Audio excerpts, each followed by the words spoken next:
तर इकडे लक्ष द्या, पुढचा पॉइंट आपल्याला पाहायचा आहे histological structure of elementary canal. मागच्या तासात आपण एलिमेंटरी कॅनॉल डिटेल मध्ये पाहिला. We have seen elementary canal. It is a long hollow tube-like structure which is of variable length or it is of variable diameter. As far as our elementary canal is concerned, we know elementary canal it begins from mouth, which is called as anterior opening, and it ends into anus, which is called as posterior opening. Through mouth, food material it is ingested or food material it is taken, and through anus, undigested waste material it is given outside the body. In between mouth and anus, there are different parts of our alimentary canal. For example, buccal cavity. In buccal cavity we have discussed teeth, then second part tongue, then palates, soft palate, hard palate, etc. After buccal cavity, there is another part which is common passage both for food as well as air, and that is called as pharynx. After pharynx, a next part begins, that is called as esophagus. After esophagus, we have seen there is another part that is called as stomach. And in stomach we have seen four parts. First one is cardiac, second one is fundus, third one is body, and last one is pyloric. या stomach मध्ये दोन sphincter आपण पाहिले. Anterior sphincter it is called as cardiac sphincter, which prevent backward flow of food or regurgitation of food from stomach into esophagus. And posterior sphincter which is called as the pyloric sphincter, which regulate passage of food material from stomach into small intestine. Then after small intestine, next main part that is called as after stomach, that is the next main part which is called as small intestine. Small intestine again it is having three parts. First one duodenum, second one jejunum, and third part that is called as ileum. After small intestine, there is another part that is the large intestine. Large intestine again consists three parts. First part it is called as cecum, second part it is called as colon, and last part it is called as rectum. We have seen in rectum undigested waste matter that is called as fecal matter or feces. It is stored temporarily till it is digested out or it is given outside the body. And last part of alimentary canal, that is anus. Up to this point we have completed in last period. Now we will see internal structure of our alimentary canal. Internal structure म्हणजे त्याला आपण histological structure असं सुद्धा म्हणतो. आपला जर elementary canal पाहिला, entire alimentary canal it is lined by four basic layers, and these four basic layers, these are called as outermost layer serosa. Then inner to serosa there is another layer that is called as muscularis. Inner to muscularis there is a third layer which is called as submucosa, and innermost layer that is called as mucosa. तर entire alimentary canal जो आहे, या elementary canal मध्ये चार basic layers आपल्याला पाहिजे. पहिली layer जी आहे ती आउटर मोस्ट लेयर सेरोसा, नंतर त्याच्या आतमध्ये जी दुसरी लेयर आहे ती मस्क्युलॅरिस, नंतर तिसरी लेयर जी आहे ती सबम्युकोसा, आणि चौथी लेयर जी आहे ती म्युकोसा. आता इकडे बघा, ऍक्च्युअली आपल्या टेक्स्ट बुक मध्ये जो डायग्राम आहे तो वरचा डायग्राम आहे, पण याच्यापेक्षा आणखी थोडा क्लिअर डायग्राम मी इथे तुम्हाला दुसरा एक दिलाय. हे दोन्ही एकच आहे, आलं लक्षामध्ये, पण थोडा किचकट आहे, याच्यापेक्षा सिंपल डायग्राम आहे. तो same we will note down the first point, that is the entire elementary canal is lined by four basic layers from inside to outside. inside to outside, namely say mucosa. Then second layer that is called as submucosa. Third layer that is called as muscularis, and outermost layer it is called as serosa. This is the arrangement of these layers. आपण काय म्हणतो की entire alimentary canal. आता जेव्हा आपण entire alimentary canal म्हणतोय म्हणजे अख्खा किंवा पूर्ण एलिमेंटरी कॅनॉलचा आहे, याच्यामध्ये 4 बेसिक लेयर्स आहेत. आता ही जी अरेंजमेंट आपण पाहतोय, ही अरेंजमेंट या लेयरची इनसाइड टू आउटसाइड म्हणजे आतून बाहेर, म्हणजे सगळ्यात इनर मोस्ट लेयर म्युकोसा, त्याच्या बाहेरची सब म्युकोसा, त्याच्यानंतरची मस्क्युलॅरिस, आणि सगळ्यात आउटर मोस्ट लेयर जे आहे it is called as serosa.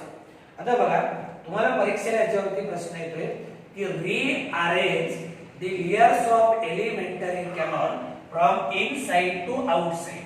Inside to outside म्हणलं काही अशी अरेंजमेंट असतात, आणि आउटसाइड टू इनसाइड म्हणलं आउटसाइड टू इनसाइड तर सगळ्यात आउटर मोस्ट सेरोसा, त्याच्यानंतरची कुठली आहे मस्क्युलॅरिस, त्याच्यानंतरची सबम्युकोसा, आणि इनर मोस्ट जी आहे that is called as mucosa. म्हणजे ही जी अरेंजमेंट आहे, ही अरेंजमेंट कशी आउटसाइड टू इनसाइड, काय म्हणजे त्याला it is called as outside to inside, म्हणजे सगळ्यात बाहेरची लेयर सेरोसा आणि सगळ्यात इनर मोस्ट लेयर म्युकोसा. आणि जर इनसाइड टू आउटसाइड म्हणलं तर मग या दिशेने यावं लागेल.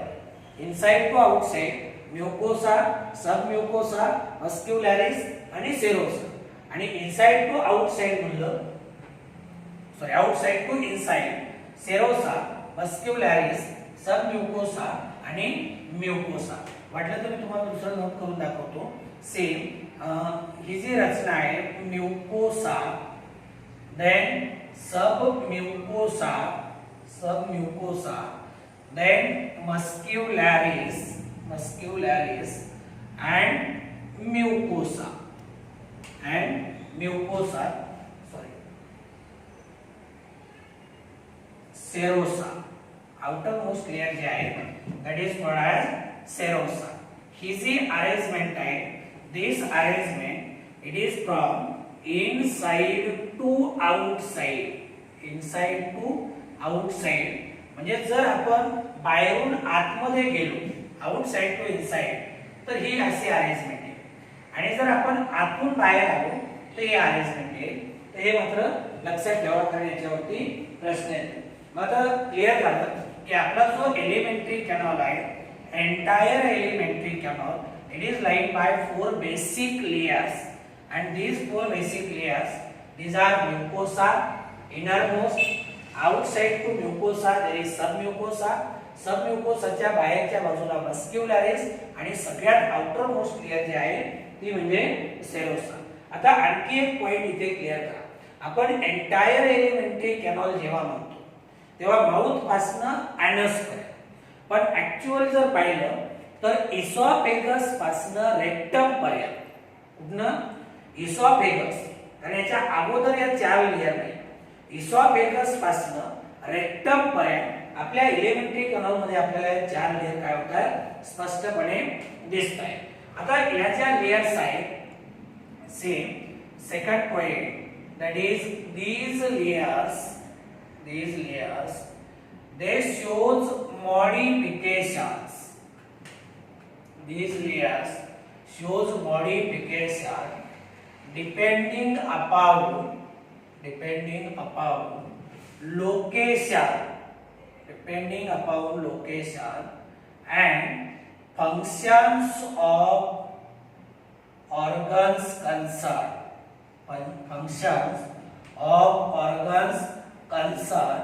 आता इथं बघा, हा जो मुद्दा आहे, हा मुद्दा काय सांगतो की या ज्या 4 बेसिक लेयर्स आहेत दे शोज मॉडिफिकेशन. काही ठिकाणी या लेयर काय करतायत मॉडिफाय होत आहेत. मॉडिफिकेशन दाखवत आहेत.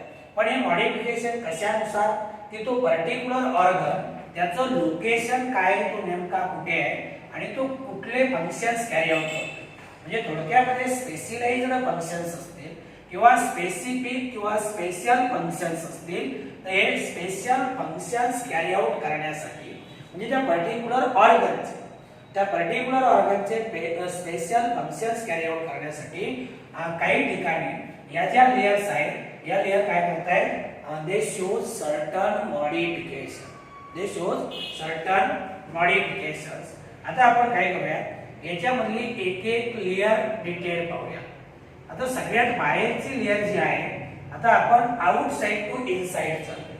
सगळ्यात बाहेरची लेयर कुठली आहे सेरोसा. इथे बघा ही जी लेयर दिसते ना याला आपण सेरोसा म्हणतो किंवा इथे ही जी लेयर दिसते तुम्हाला ही सगळ्यात आउटर मोस्ट लेयर आहे. आणि आउटर कुठली लेयर बघा जेव्हा आपण आउटर मोस्ट म्हणतो तेव्हा त्याचं फंक्शन काय असणार प्रोटेक्शन. फंक्शन काय असणार प्रोटेक्शन. तर मग लिहूया पहिला पॉइंट याच्यामध्ये आपण नोट करूया serosa it is outer most layer. It is outer most layer. म्हणजे बघा समजा आपली ही एलिमेंटरी कॅनॉलची वॉल आहे काय ही एलिमेंटरी कॅनॉलची वॉल याच्या आतल्या बाजूला जी पहिली लेयर आहे या पहिल्या लेयरला म्हणूया आपण पहिल्या लेयरला काय म्हणूया दिस इज कॉल्ड ॲज सेरोसा. सेरोसाच्या नंतर एक दुसरी लेयर येईल ती म्हणजे मस्क्युलॅरिस. मस्क्युलॅरिसच्या आतल्या बाजूला एक लेयर येईल त्याला आपण सब म्युकोसा म्हणूया आणि इनर मोस्ट लेयर जी आहे ती म्युकोसा. म्हणजे आपण बाहेरून आतमध्ये चालतो. म्हणजे ही आपल्या एलिमेंटरी कॅनॉलची वॉल या वॉलला लागून पहिली लेयर जी आहे that is called as serosa. म्हणून आपण काय म्हणलो की serosa it is a outer most layer. आता या सेरोसा मध्ये आपल्याला इथे जरी क्लिअर दिसत नसल्या तरी आणखी दोन लेयर आहे काय आणखी दोन लेयर आहे. म्हणजे सेम इट्स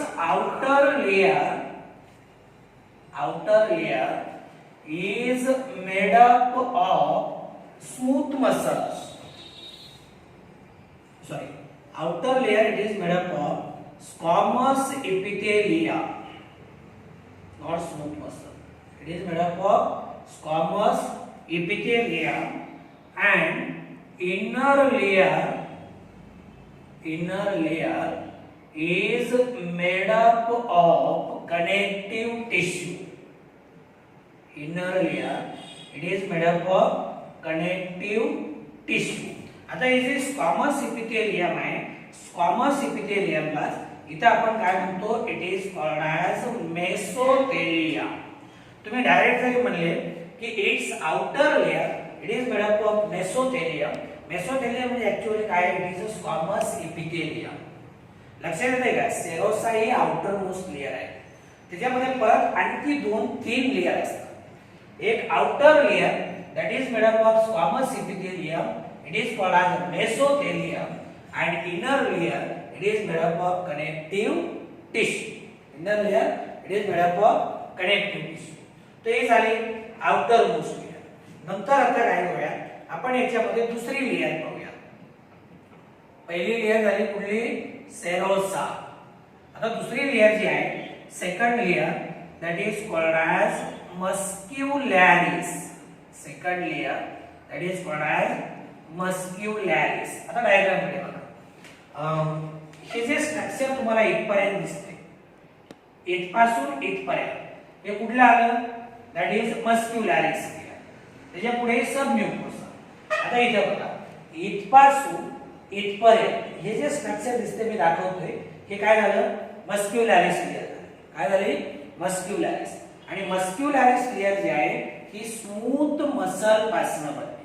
कुणापासून स्मूथ मसल पासून. म्हणजे same this layer it is made up of smooth muscles. It is made up of smooth muscle. कुणापासून बनले स्मूथ मसल पासून बनलेली जी लेयर आहे याला आपण म्हणतो मस्क्युलॅरिस. आता याच्या स्मूथ मसल आहे परत तीन लेयर मध्ये ऑर्गनाइज होतात.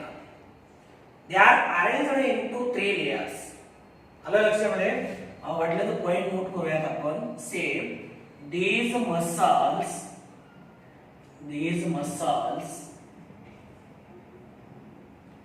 are usually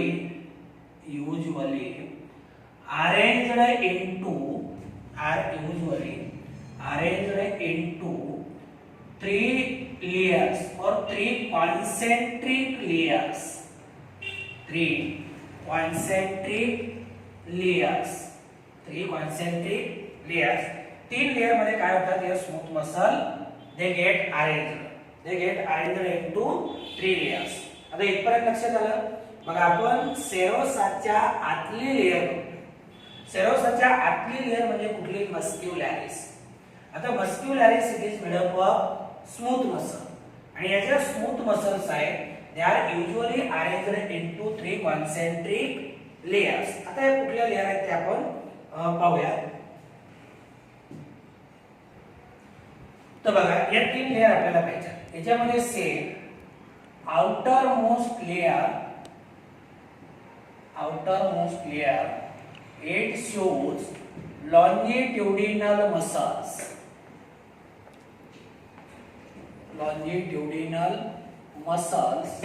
Then middle circular muscles and inner oblique muscles. आता पहिला पॉइंट तुमचा क्लिअर झालाय. पहिला पॉइंट कुठला पाहिला आपण? की स्मूथ मसल पासून बनलेली ही लेयर आहे.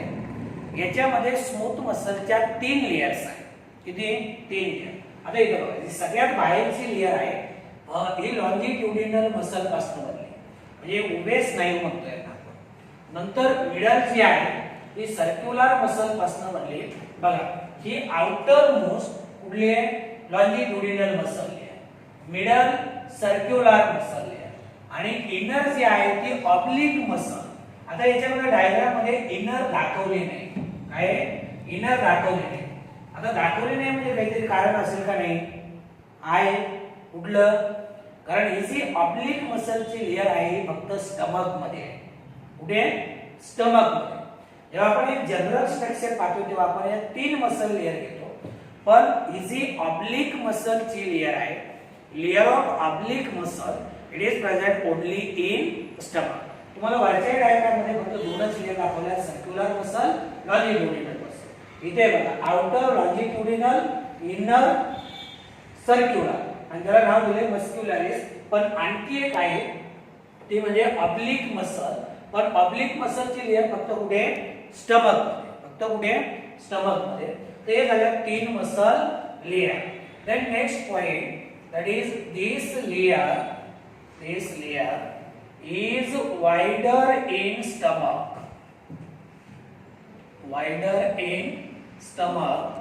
and it becomes thin in intestinal region. कुठल्या रिजन मध्ये? ही जी लेयर आहे this layer it is a wide म्हणजे मॉडिफिकेशन झालं का नाही? तर it is wider in stomach and becomes thin in intestinal region किंवा इंटेस्टाइनचा जो पार्ट आहे तिकडे मात्र ही लेयर काय होते? थिन होते. काय होते? थिन होते. Then next point that is the layer of oblique muscles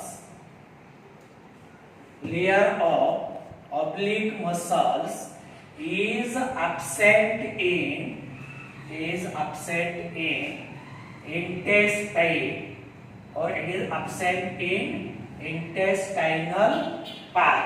So this is about the second layer. Now second layer कुठली? मस्क्युलॅरिस. इकडे लक्ष. मस्क्युलॅरिस म्हणजे की पटकन तुमच्या लक्षात आलं पाहिजे की स्मूथ मसल पासून बनते. कुणापासून? स्मूथ मसल पासून. स्मूथ मसल तीन लेयर मध्ये अरेंज होतात. आउटर लेयर मध्ये लॉन्जिट्युडिनल मसल, मिडल लेयर मध्ये सर्क्युलर मसल आणि इनर मोस्ट लेयर मध्ये ऑब्लिक मसल. दुसरी गोष्ट आपण काय पाहिली की जे मस्क्युलॅरिस लेयर आहे ही muscularis layer it is wider in stomach and it becomes thin in intestinal region. Then the layer of oblique muscle is absent in intestinal part. मी तर याच्या पुढे जाऊन सांगितले की ऑब्लिक मसलची लेयर फक्त स्टमक मध्ये, बाकीच्या कुठल्याही पार्ट मध्ये ती नाही. नंतर तिसरी लेयर आपल्याला पाहिजे, third layer, that is called as submucosa. That is submucosa. आता ही बाहेरून आतमध्ये जाताना 3 नंबरची लेयर आहे आणि आतून बाहेर येताना 2 नंबरची लेयर आहे. आता सबम्युकोसा लेयर जर पाहिली तर this one is made up of loosely arranged connective tissue or it is made up of loose connective tissue. It is made up of loose connective tissue. It is made up of loose connective tissue. आणि याचे duodenum आहे. Duodenum माहिती तुम्हाला कुठला part आहे? अरे small इंटेस्टाइनचा part आहे, बरोबर आहे. स्मॉल इंटेस्टाइनचा पहिला पार्ट. या डिओडिनम मध्ये या लेयर मध्ये काही ग्लँड्स असतात. म्हणजे here we will note the point that is duodenal submucosa shows presence of glands. shows presence of glands. म्हणजे इथं बघा, डिओडिनल म्हणजे डिओडिनम म्हणजे सबम्युकोसा लेयरला डिओडिनम मध्ये काही ग्लँड्स आहेत. This shows presence of some glands. ते झाली थर्ड लेयर. आणि इनर मोस्ट लेयर जे आहे, innermost layer that is called as mucosa. Innermost layer कुठली आहे? म्युकोसा. आता आपल्याला म्युकोसा बघतो. आता जर आपण एलिमेंटरी कॅनॉलचा ल्युमेन पाहिला तर तिथे कुठली लेयर येणार? इनर मोस्ट म्हणल्यानंतर म्युकोसा. मे सेम म्युकोसा लाइन्स और the lumen of elementary canal. lumen of elementary canal is lined by mucosa. ये इनर मोस्ट लेयर आहे. म्हणजे एलिमेंटरी कॅनॉलचा जो म्युकोसा आहे, सॉरी एलिमेंटरी कॅनॉलचा जो ल्युमेन आहे, lumen it is lined by this innermost layer which is called as mucosa. It is called as mucosa. Then second point, throughout length of elementary canal, throughout length of elementary canal, mucosa shows presence of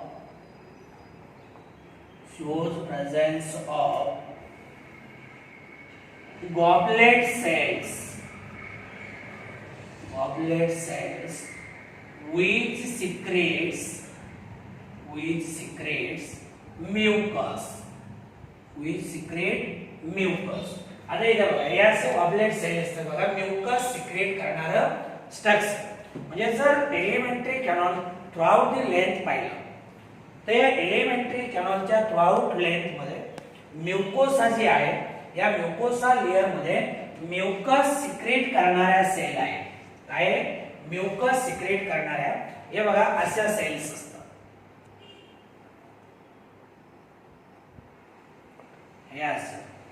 या सेलला आपण काय म्हणतो? These are called as goblet cells.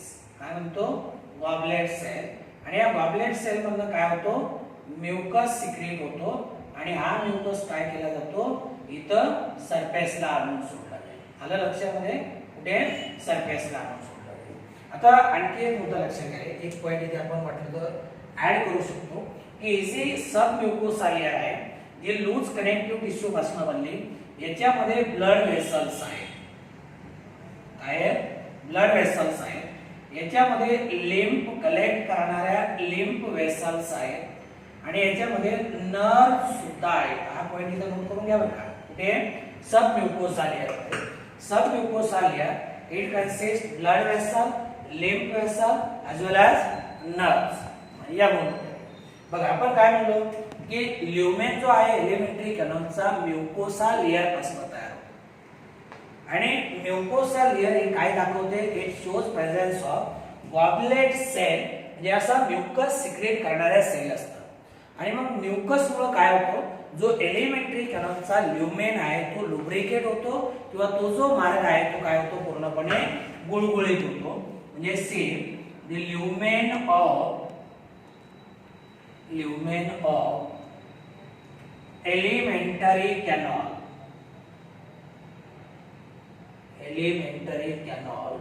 is lubricated by mucus. या mucus मुळे काय होतो हा जो एलिमेंटरी कॅनॉलचा ल्युमेन आहे हा ल्युमेन पूर्णपणे काय होतो लुब्रिकेट होतो काय होतो लुब्रिकेट होतो.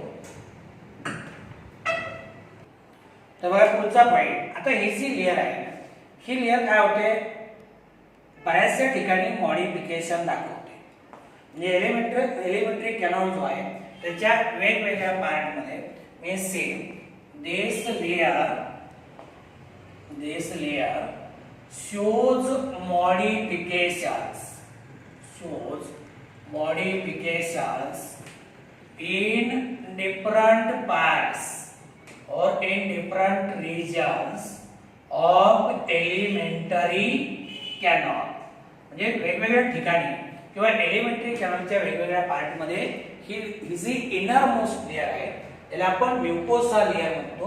ही म्युकोसा लेयर काय होते मॉडिफाय होते जे it shows modification at different regions of elementary canal. आता मेनली मॉडिफिकेशन आपल्याला दोन ठिकाणी पाहायला मिळते एक म्हणजे स्टमक आणि दुसरं म्हणजे लार्ज इंटेस्टाइन. बघा हा पॉइंट जेव्हा तुम्ही कन्सिडर कराल आणि मॉडिफिकेशन आलं तर लक्षात ठेवायचं आपल्याला मॉडिफिकेशन कुठे कुठे पाहिजे मॉडिफिकेशन आपल्याला पाहिजे स्टमक मध्ये आणि दुसरं मॉडिफिकेशन पाहिजे स्मॉल इंटेस्टाइन मध्ये.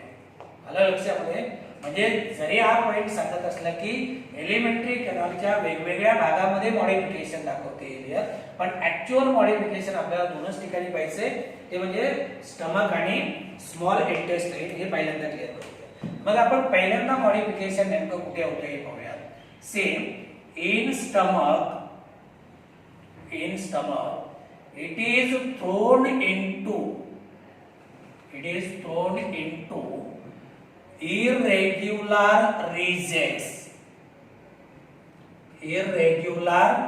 ridges and these irregular ridges these are called as rugae. म्हणजे पहिल्यांदा स्टमक मध्ये मॉडिफिकेशन होते. स्टमक मध्ये काय होते असे काही उंच वटे तयार होतात इरेग्युलर रिजेस म्हणतो आणि हे जे उंच वटे वगैरे तुम्हाला दिसतायत ना या उंच वट्याला आपण काय म्हणतो these are called as rugae. आलं लक्षामध्ये. आता से in stomach mucosa forms gastric glands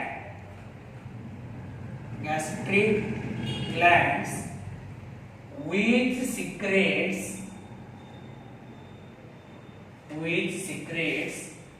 gastric juice or which produces gastric juice. आता हे दोन लक्षात घ्या काय काय मॉडिफिकेशन होतंय स्टमक मध्ये म्युकोसा लेयर मध्ये. तर म्युकोसा लेयर पासून काही इरेग्युलर रिजेस किंवा उंचवटे तयार होतात. हे उंचवटे म्हणजे याला आपण काय म्हणतो these are called as rugae. नंतर काय पाहिलं की स्टमक मध्ये म्युकोसा लेयर काय करते गॅस्ट्रिक ग्लँड तयार करते. काय करते गॅस्ट्रिक मी सांगितलं ना गॅस्ट्रिक ही टर्म कोणाशी रिलेटेड आहे स्टमक्सशी. तर गॅस्ट्रिक ग्लँड काय सिक्रेट करते इट सिक्रेट गॅस्ट्रिक ज्यूस. काय सिक्रेट करते गॅस्ट्रिक ज्यूस आणि गॅस्ट्रिक ज्यूसचा उपयोग कशासाठी होतो फूड मटेरियलच्या डायजेशनसाठी. याला आपण जठर रस असं म्हणतो. गॅस्ट्रिक ज्यूस कुणापासून गॅस्ट्रिक ग्लँड कुठे म्युकोसा लेयर मध्ये पण कुठल्या म्युकोसा लेयर मध्ये स्मॉल इंटेस्टाइन का लार्ज इंटेस्टाइन का स्टमक, तर कुठल्या स्टमक मधल्या म्युकोसा लेयर मध्ये गॅस्ट्रिक ग्लँड आहे आणि गॅस्ट्रिक ग्लँड काय सिक्रेट करताय? Gastric juice. काय सिक्रेट करताय? Gastric juice. देन सेम आता हे झालं स्टमक मधलं मॉडिफिकेशन. कुठलं? स्टमक मधलं. आता इंटेस्टाइन मध्ये, स्मॉल इंटेस्टाइन मध्ये इट फॉर्म इरेग्युलर किंवा it form finger like foldings. त्याला आपण विलाय म्हणतो. काय म्हणतो? विलाय म्हणतो. तर सेम इन और म्युकोसा in small intestine, mucosa in small intestine forms finger like foldings,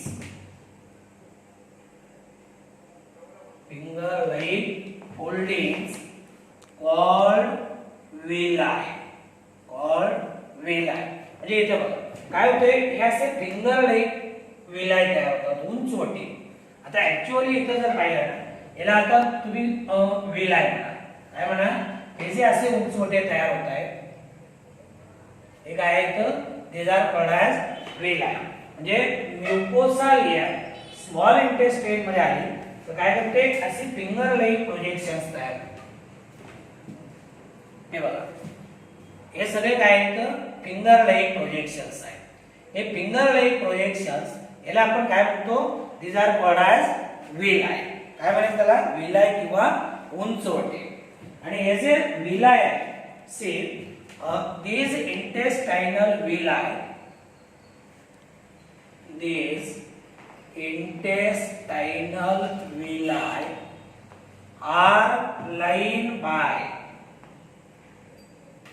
are lined by brush border or epithelial cells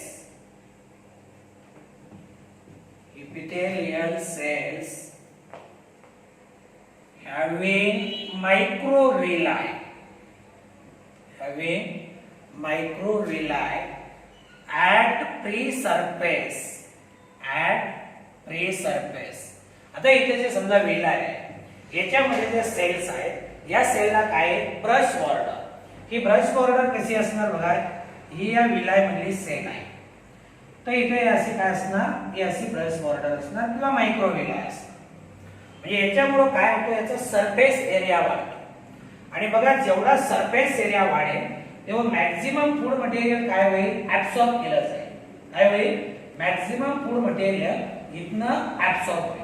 म्हणजे जे विलाय किंवा उंचवटे आहेत, they are lined by brush border और epithelial cell having microvilli at free surface. मला सांगा ना, हे समजा काय आहे? विलाय. आता इथं जर मायक्रोविलाय किंवा ब्रश बॉर्डर असेल तर याचा सरफेस एरिया वाढतो. आणि सरफेस एरिया जेवढा वाढेल तेवढं जास्तीत जास्त फूड मटेरियल काय करणार? ते ऍब्सॉर्ब करणार. काय करणार? जास्तीचं फूड मटेरियल ऍब्सॉर्ब करणार. आता हे जे विलाय आहे, say the villi R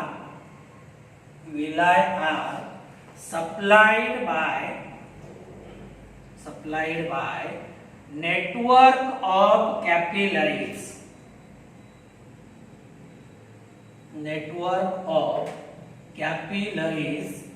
and lymph vessels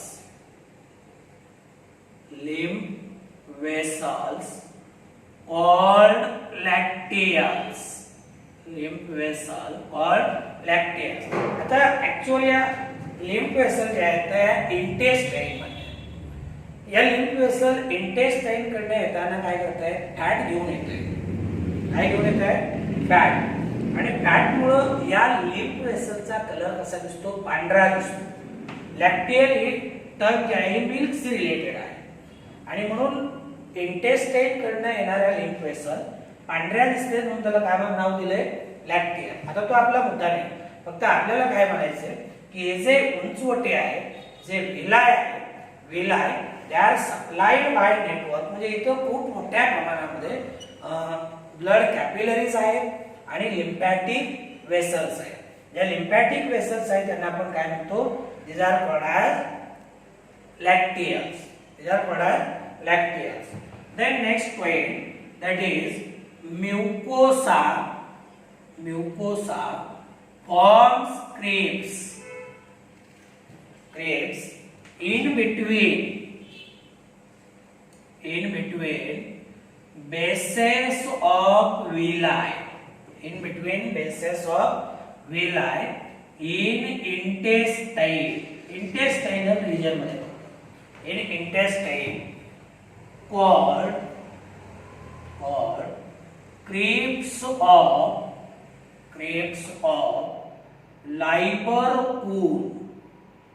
Lieberkühn. Actually crepes of Lieberkühn आहे ना, say these are intestinal glands. These are intestinal glands. म्हणजे इथं बघा, हे जे विलाय आहे, या विलायचे हे जे बेसेस आहेत, म्हणजे इथे कुठे या रिजन मध्ये हे जे बेसेस दिसत आहेत ना, या बेसेस मध्ये काय होत आहे, लायबरकूनच्या ग्लँड्स तयार होतात.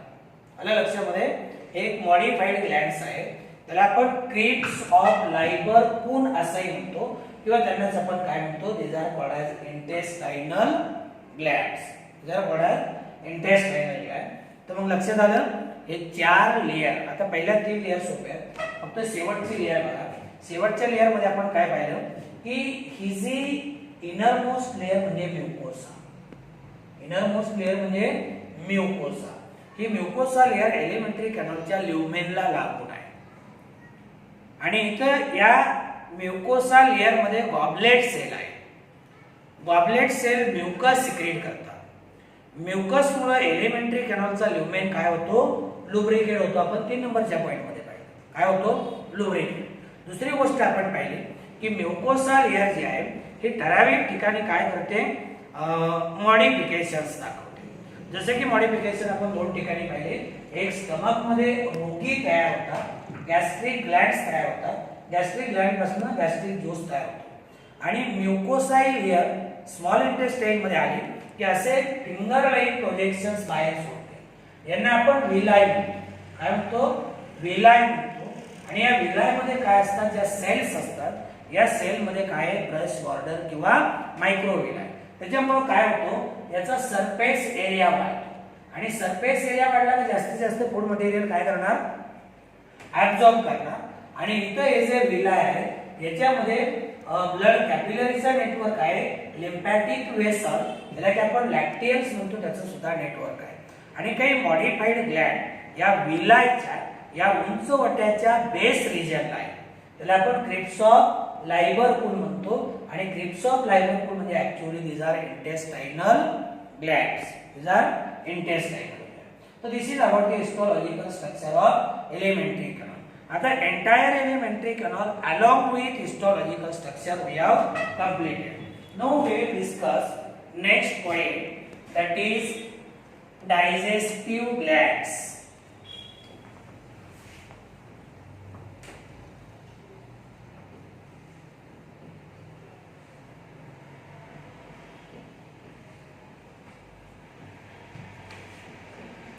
आता पुढचा पॉइंट आपल्याला पाहायचा आहे तो म्हणजे डायजेस्टिव्ह ग्लँड्स. पहिला पार्ट आपण कंप्लीट केला डायजेस्टिव्ह सिस्टमचा. आता दुसरा पार्ट आपल्याला पाहायचा आहे तो म्हणजे digestive glands.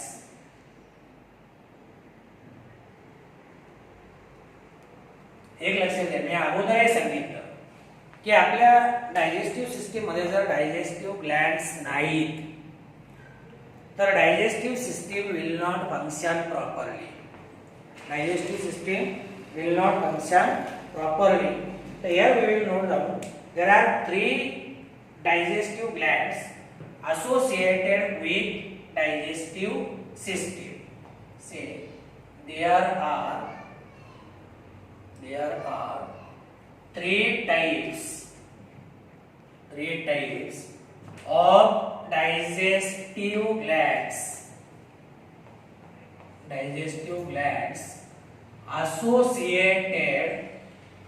associated with digestive system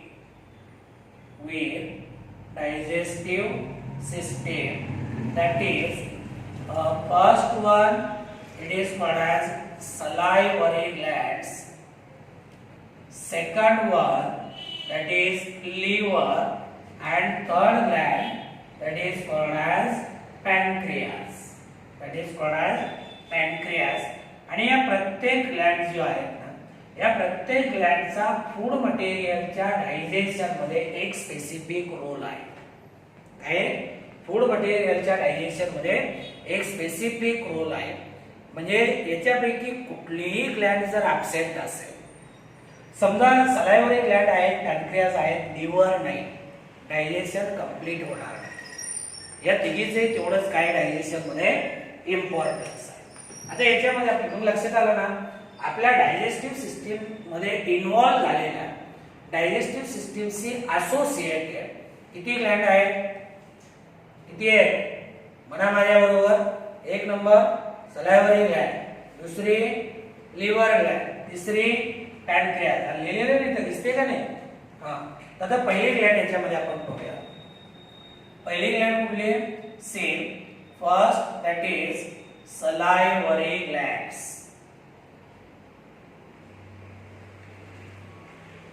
salivary gland. आता ऍक्च्युअली salivary gland कुठे ओपन होत आहे? नाव ऐकलं का दोन गोष्टी तुमच्या क्लिअर लक्षात येतात की salivary gland हे आपल्या बकल कॅव्हिटी मध्ये असतात. कुठे असणार? बकल कॅव्हिटी मध्ये, माउथ कॅव्हिटी मध्ये. आणि काय सिक्रेट करणार? सलायवा. काय सिक्रेट करणार? सलायवा. तर सी आता सलायवरी ग्लँड जे आहेत ना, या सलायवरी ग्लँडच्या तीन पेयर्स आहेत. किती पेयर्स आहेत? तीन. ऐसे there are three pairs of salivary glands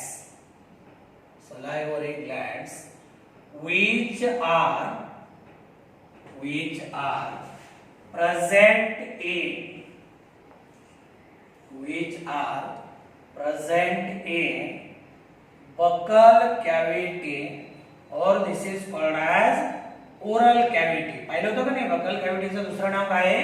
oral cavity. म्हणजे बघा ही सिक्वेन्स लावून घ्या बघा. डायजेस्टिव्ह ग्लँड्स तीन प्रकारचे आहेत. किती? तीन प्रकारचे. सलायवरी, लिव्हर आणि पॅनक्रियास. परत आपण सलायवरी ग्लँडच्या तीन पेयर्स पाहणार आहोत. किती पेयर पाहणार आहोत? तीन पेयर. आता याच्या तीन पेयर्स आहेत ना, या तीन पेयर कुठले आहेत? बघा पहिली जी आहे ती parotid glands, pair of parotid glands. दुसरी पेयर जी आहे ती पेयर ऑफ सब मॅन्डिब्युलर ग्लँड, आणि तिसरी जी आहे, तिसरी कुठली आहे? Third one, that is called as sublingual gland. तिसरी कुठली आहे? sublingual gland. म्हणजे pair of parotid gland, pair of submandibular gland आणि पेयर ऑफ लिंग्युअल ग्लँड. आता तिन्हीचं आपल्याला काय करायचंय? लोकेशन पाहिजे. काय करायचंय? लोकेशन पाहिजे. तर सेम पॅरोटिड ग्लँड पहिल्यांदा आपण पाहूया. Parotid glands are present in front of ear. बघा इथे आपला जो एअर आहे ना, इथे आपल्या काय येतात? Parotid gland in front of ear. Then same. आणि एक लक्षात घ्या, या ग्लँडला जर काही इन्फेक्शन झालं ते फुगते का नाही? याला आपण काय म्हणतो मराठीमध्ये? याला आपण गालफुगी म्हणतो. काय म्हणतो? गालफुगी. म्हणजे एअरच्या फ्रंट रिजनमध्ये किंवा समोरच्या भागामध्ये आपल्या कुठल्या पॅरोटिड ग्लँड, त्याला इन्फेक्शन झालं तर ते इथला भाग सुजतो, त्याला गालफुगी वगैरे म्हणतो आपण. Then same second, that is submandibular gland. Submandibular glands are present below lower jaw. Maxilla upper jaw, mandible lower jaw. म्हणजे आपला जो खालचा जबडा आहे, याच्या खालच्या बाजूला जे आहे त्यांना आपण सबमॅन्डिब्युलर ग्लँड म्हणायचं. काय म्हणायचं, these are called as submandibular. Then next that is sublingual. Sublingual glands are present below tongue. आपल्या जिभेच्या खालच्या बाजूला ओपन होत आहे.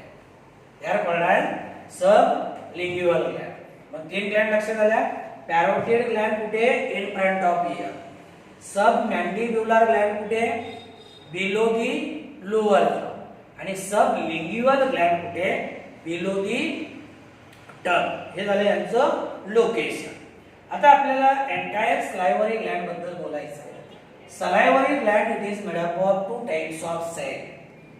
एक आहे सीरस सेल आणि दुसरा आहे mucous cell. Salivary gland it is made up of two types of cell. Two types of cells. These are first one that is serous cells and second one is mucus cells. किती प्रकारच्या sale पासून म्हणली सलायव्हरी ग्लॅंड, दोन प्रकारच्या. एक आहे serous cell आणि दुसरा आहे की म्युकस सेल. आता लक्षामध्ये सीरस सेल, दुसरी म्युकस सेल. आता नेमकं काय सिक्रेट करतायत आपण बघूया. याच्यामध्ये जर आपण पाहिलं तर सीरस सेल्स, कुठल्या सेल, या serous cells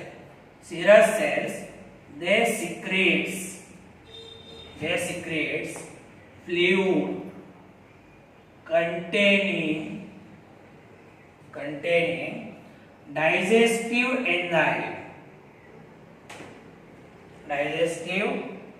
enzyme called salivary amylase.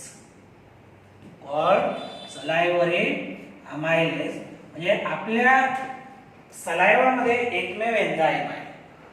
एकमेव म्हणतोय मी, कुठलं, सलायव्हरी अमायलेज. म्हणजे सलायवा ऍक्च्युअली फ्लुइड पार्ट म्हणलं तर सलायवा. सीरस सेल जे आहे हे काय करतायत, फ्लुइड पार्ट सिक्रेट करतायत, म्हणजे सलायवा सिक्रेट करतायत.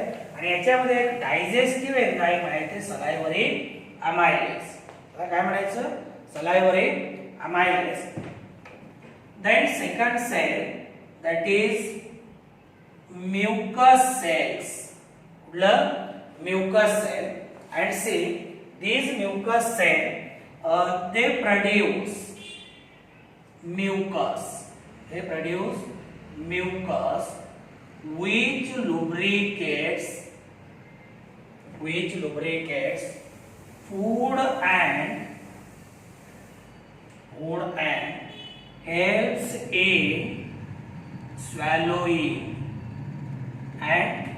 in swallowing. तर हे झालं आपल्या गुणाबद्दल. पहिली ग्लॅंड सलायव्हरी ग्लॅंड. सिक्वेन्स लावून घ्या बरं का. डायजेस्टिव्ह सिस्टीमशी रिलेटेड तीन ग्लॅंड आपल्याला पाहिजे.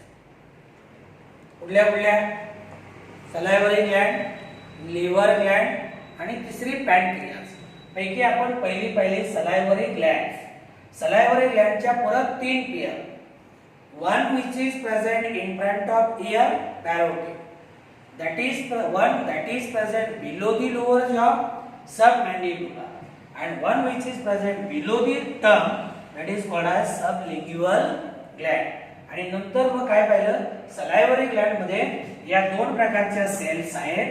एक म्हणजे serous cell that secrete fluid containing digestive enzyme which is called as salivary amylase.